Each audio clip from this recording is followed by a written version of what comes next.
Tanti ristoratori che finalmente potranno tornare a lavorare con clienti anche all'interno, ma all'ultimo minuto arriva un'altra doccia fredda.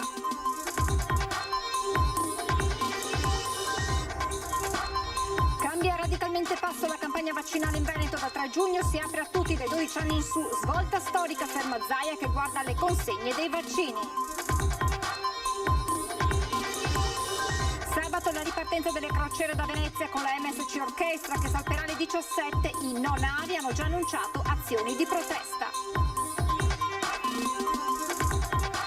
Flash mob di Fratelli d'Italia davanti a Ca' Foscari dopo il blitz del collettivo universitario in alcune librerie. L'attacco, questa è cultura dell'odio. Gli studenti non prendiamo lezioni di democrazia da voi. Adesione pressoché totale secondo i sindacati allo sciopero dei trasporti pubblici a Venezia. Chiedono il rinnovo del contratto dei ferrotranvieri e denunciano anche la particolare situazione di Venezia.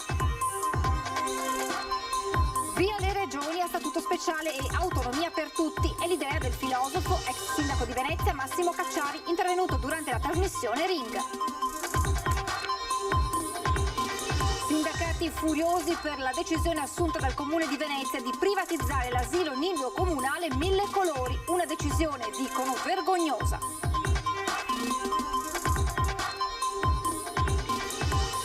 Edizione veneziana del telegiornale di Antenna 3, buonasera e ben ritrovati. Dunque oggi 1° giugno i locali possono ospitare nuovamente i propri clienti all'interno dei locali e non più solo nei plateati. C'è soddisfazione naturalmente per baristi e ristoratori, ma all'ultimo minuto è arrivata l'ennesima doccia fredda. Sentiamo che cosa è successo. Il telefono squilla ininterrottamente per le prenotazioni. Nelle cucine si vede il vapore, si sente il rumore delle stoviglie e si respira il profumo del cibo. Da oggi i ristoratori possono tornare a lavorare a pieno ritmo anche all'interno. Ci sono già prenotazioni? Ma per fortuna sì, noi ci riteniamo soddisfatti, la gente ha voglia evidentemente di tornare alla normalità. A pranzo in molti hanno scelto comunque lo spazio esterno vista la bella giornata di sole, ma la sera i tavoli, che ora sono vuoti, torneranno nuovamente ad essere riempiti, naturalmente con l'obbligo di mascherina ogni volta che ci si alza. Si potrà anche tornare a bere il caffè al bancone. Ma non c'è nemmeno il tempo di gioire che per i ristoratori viene confermato il vincolo dei 4 commensali non conviventi per tavolo.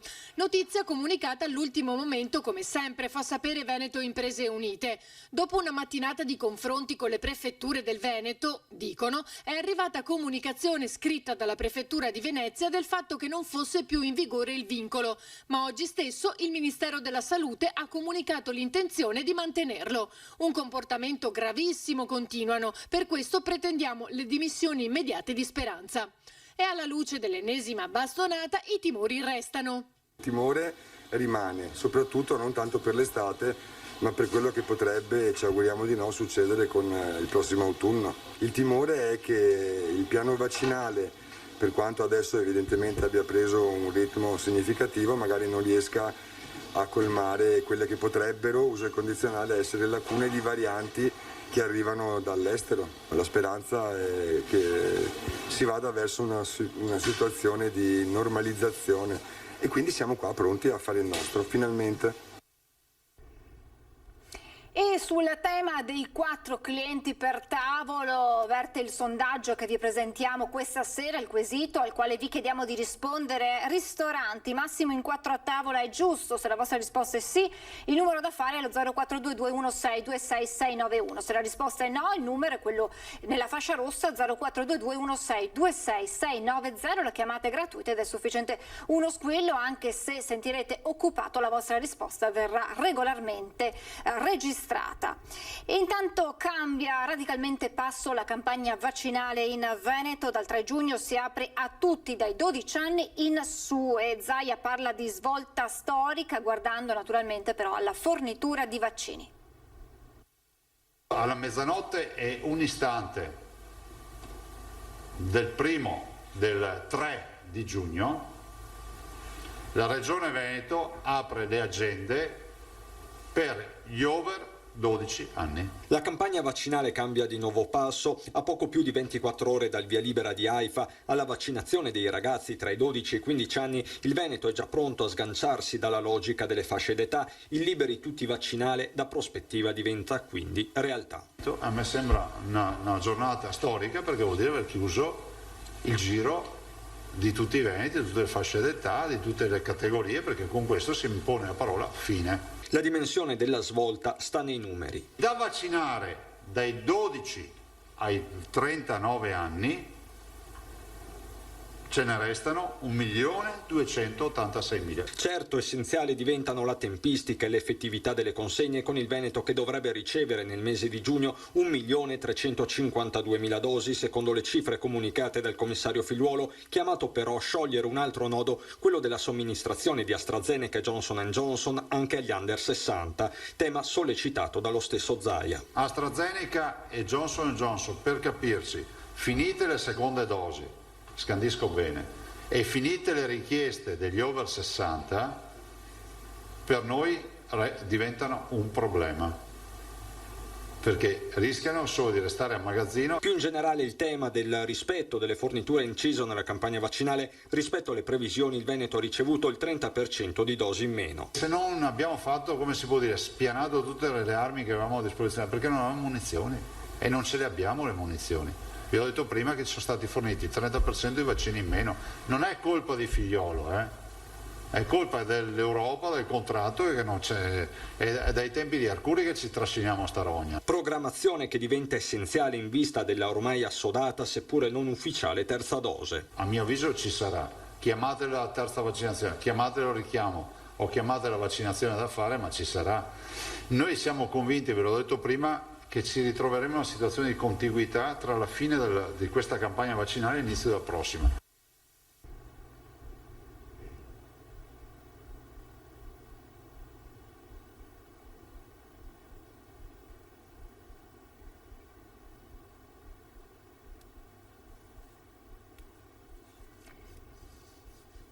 C'è un problema tecnico probabilmente. Andiamo avanti con il telegiornale per parlare della protesta che ci sarà sabato 5 giugno. Ripartono le crociere da Venezia con la MSC Orchestra che salterà alle 17, destinazione Grecia. A quell'ora ci saranno i no navi che hanno annunciato azioni di protesta a partire dalla zona delle Zattere, imboccatura del canale della Giudecca. Non è infatti ancora possibile evitare il passaggio attraverso il canale della Giudecca, bacino di San Marco e la bocca di porto del Lido. Il decreto legge del 1° aprile, convertito in legge il 17 maggio, che sancisce l'estromissione delle grandi navi dalla laguna, concede infatti ancora il passaggio dei giganti del mare per il centro storico finché non sarà approntata la soluzione transitoria a Porto Marghera con accesso da Malamocco. E adesso la doppia manifestazione in 24 ore a Ca' Foscari sul caso del professore che ha postato una foto il cui libro di Giorgia Meloni era esposto a testa in giù. Al presidio del collettivo studentesco è seguito poi un flash mob di Fratelli d'Italia. A 24 ore dal presidio a Ca' Foscari del collettivo universitario Liberi Saperi Critici per esprimere vicinanza e solidarietà al professor Sullam, Fratelli d'Italia ha tenuto in Campo San Tomà, poco distante, un flash mob di solidarietà a Giorgia Meloni. Simon Levis Sullam è un ricercatore di storia dell'Università di Venezia, diventato in poche ore un caso nazionale per aver postato su Facebook la fotografia scattata in una libreria in cui il libro di Giorgia Meloni era posizionato a testa in giù. Dopo gli attacchi di Fratelli d'Italia, alcuni studenti hanno ripetuto il gesto in alcune librerie di Venezia. Probabilmente hanno i cervelli affumicati e probabilmente i loro cuori sono stati avvelenati dall'odio che è stato instillato loro da cattivi maestri, da quei professori universitari, da quegli intellettuali, da quei pensatori ammantati dall'antifascismo militante. Fratelli d'Italia si è mossa attraverso esponenti nazionali che hanno chiesto a Ca' Foscari di prendere subito provvedimenti, annunciando anche un'interrogazione al ministro dell'Università. Sull'AM, che sostiene di essere stato strumentalizzato, è invece appoggiato dai ragazzi che denunciano la campagna d'odio organizzata nei suoi confronti. Ci chiediamo come può un partito del genere parlare, sì, forse può parlare di violenza perché la conosce bene, di certo non accettiamo lezioni di civiltà, di tolleranza, di pluralismo da questo partito. E abbiamo voluto fare questo presidio per dire che secondo noi neanche l'università può e deve accettare queste lezioni da questi esponenti. L'università non si può, come ha fatto invece, piegare a quelle che sono le logiche, le retoriche di questo partito, abbandonando il professore e soprattutto non può non considerare la voce degli studenti. Adesione pressoché totale, secondo i sindacati, allo sciopero dei trasporti pubblici a Venezia. Chiedono il rinnovo del contratto dei ferrotranvieri e denunciano anche la particolare situazione di Venezia. Com'è l'adesione allo sciopero di oggi? Oggi lo sciopero ha avuto successo al 100%, uno per il sacro e santo diritto per il rinnovo del contratto nazionale degli autoferrotranvieri che è scaduto il 31/12/2017 e l'altro perché permane ancora lo stato di agitazione e l'avvertenza sulla disdetta degli integrativi con la ACTV. I lavoratori del trasporto pubblico sono in sciopero, chiedono il rinnovo del contratto dei ferrotranvieri, ma denunciano anche la particolare situazione di Venezia.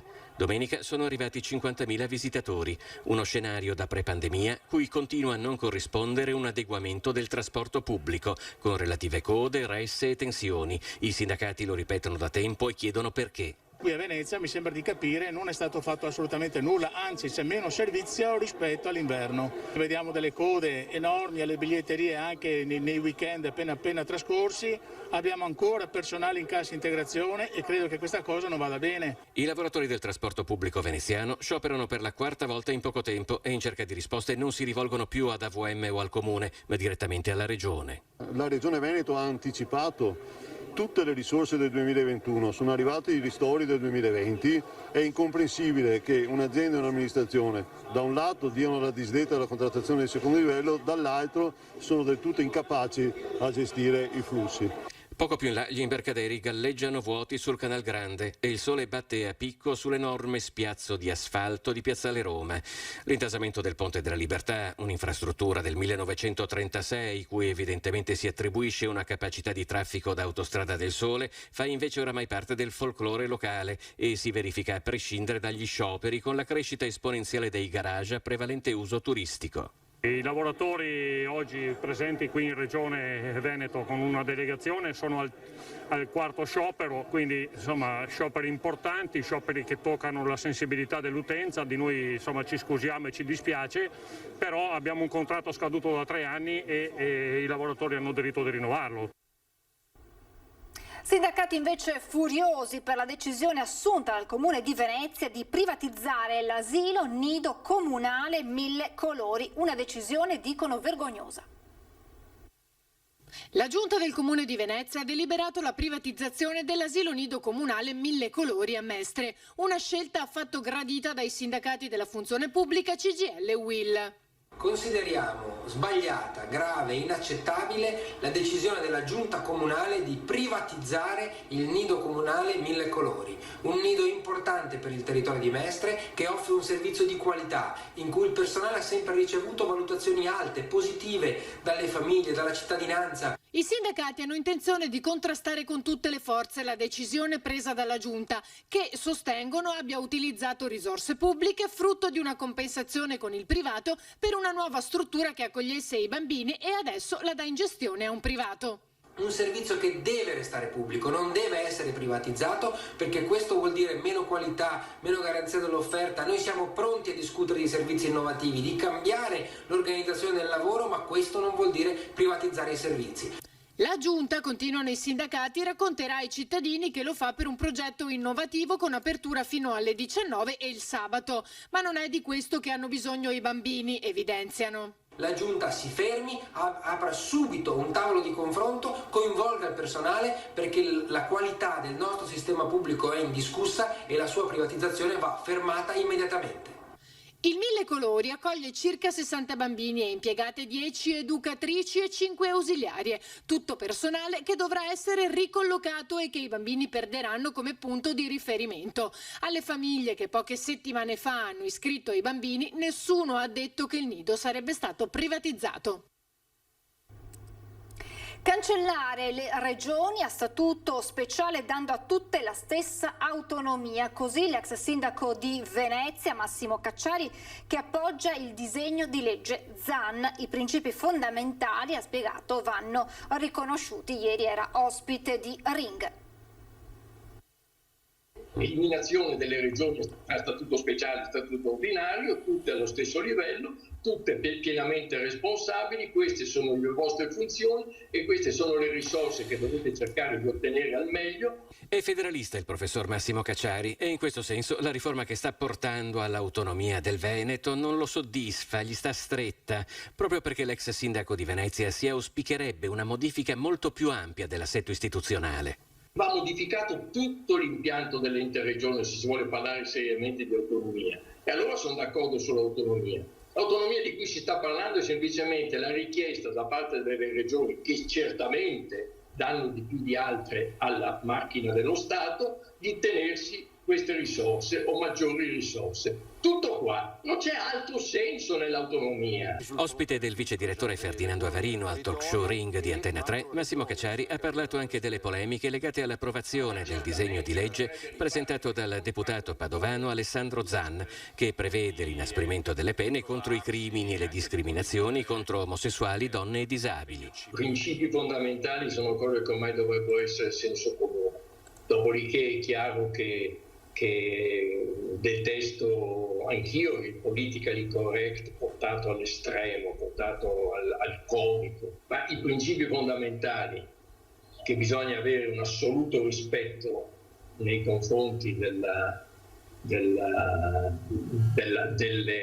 persona altrui, qualunque sia il modo in cui essa si esprime, questo è sacrosanto. Buone notizie per chi nel 2019 ha subito gravi danni a causa dell'acqua alta che ha messo in ginocchio la città e anche il territorio di Chioggia. Ne parla la consigliera regionale del Movimento 5 Stelle, Erika Baldina. Il Consiglio dei Ministri lo scorso 20 maggio ha stanziato oltre 6 milioni di euro, per l'esattezza 6 milioni 297 mila, per tutti i comuni del territorio veneto colpiti dall'emergenza acqua alta. Un grazie al ministro Federico D'Incà per l'interessamento, il quale è stato accompagnato da me nei giorni seguenti all'acqua alta proprio nei territori colpiti da quella emergenza, tra cui Chioggia, Venezia, ma anche il territorio del Polesine, e abbiamo potuto constatare insieme i danni che si sono verificati e le conseguenze che hanno patito attività produttive, economiche e privati cittadini che ora potranno beneficiare di queste somme. Questi finanziamenti arriveranno quindi alla Regione del Veneto, che poi sarà opera del commissario delegato e presidente Luca Zaia distribuirli nei territori e nei comuni quindi colpiti. Chiederò ufficialmente quale sarà il criterio con il quale verranno distribuiti questi fondi, auspicando che appunto arrivino su base egualitaria. Sconcerto e incredulità per l'improvvisa scomparsa del sovrintendente capo Marco Morini in servizio alla Polizia di Frontiera di Venezia, mancato ieri pomeriggio per un improvviso malore mentre si trovava a casa. Attualmente prestava servizio all'aeroporto Marco Polo. Tra 2 mesi avrebbe raggiunto i 60 anni e la pensione. I funerali avranno luogo alle 16 di giovedì nella chiesa Santa Maria Assunta di Casale sul Sile. La camera ardente sarà allestita dalle 9:30 alle 15:30 alla cappella dell'obitorio dell'ospedale Cafoncello di Treviso.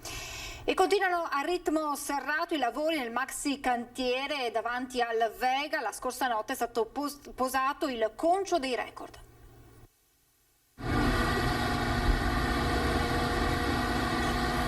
Notte di intenso lavoro nel maxi cantiere per la realizzazione del nuovo cavalcavia davanti al Parco Scientifico Vega. Gli operai hanno dapprima issato e poi posizionato al millimetro un enorme concio in acciaio lungo 55 metri e pesante oltre 170 tonnellate. Abbiamo utilizzato una autoglu di 500 tonnellate per il varo del pezzo ruotato di 180 gradi. Abbiamo contemporaneamente interrotto la linea ferroviaria e ringraziamo le ferrovie dello Stato. Abbiamo interrotto anche la statale 11 di collegamento Venezia-Mestre. Presente alla posa anche l'assessore comunale Venturini che ha seguito i lavori. Una fase molto importante, la più importante di questo grande cantiere che nel prossimo periodo, una volta concluso, consentirà di riordinare completamente la viabilità, rendere molto più facile transitare dall'area del Vega all'area di Mestre e collegare molto meglio Marghera con Venezia. Quindi una grande operazione, una grande opera, una maxi opera che consentirà finalmente di ridisegnare la viabilità di Porto Marghera. Tutto si è svolto perfettamente grazie alla professionalità degli operatori. Il cantiere lo durerà ancora per un po', ma si è riusciti a realizzare una maxi opera straordinaria, limitando al massimo i disagi per la cittadinanza e per la viabilità, e quindi è davvero un'opera di incastro perfetta in tutta questa fase.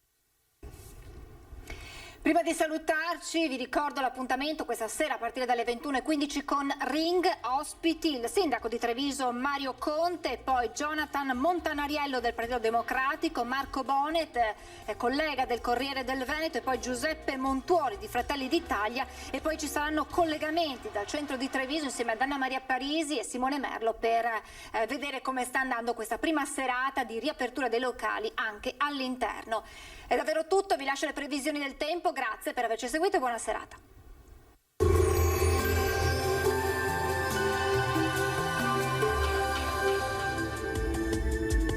Bentrovati al meteo. 2 giugno, festa della Repubblica, con tempo tutto sommato stabile grazie alla presenza dell'alta pressione che si farà via via più forte. Il dettaglio dunque di mercoledì. Sul Veneto avremo un ampio soleggiamento ovunque, qualche addensamento ci sarà, ma insomma nulla di che. La giornata festiva trascorrerà all'insegna del bel tempo prevalente, come vediamo. Tuttavia nel pomeriggio non si escludono degli acquazzoni sui rilievi. Temperature in lieve aumento, minime tra 11 e 15 gradi, valori massimi invece tra 20 e 25 gradi. Ci spostiamo ora sul Friuli Venezia Giulia, anche qui avremo poche novità, tanto sole ovunque, cielo sereno o poco nuvoloso. Temperature minime tra 12 e 15 gradi, massime sui 22-25 gradi.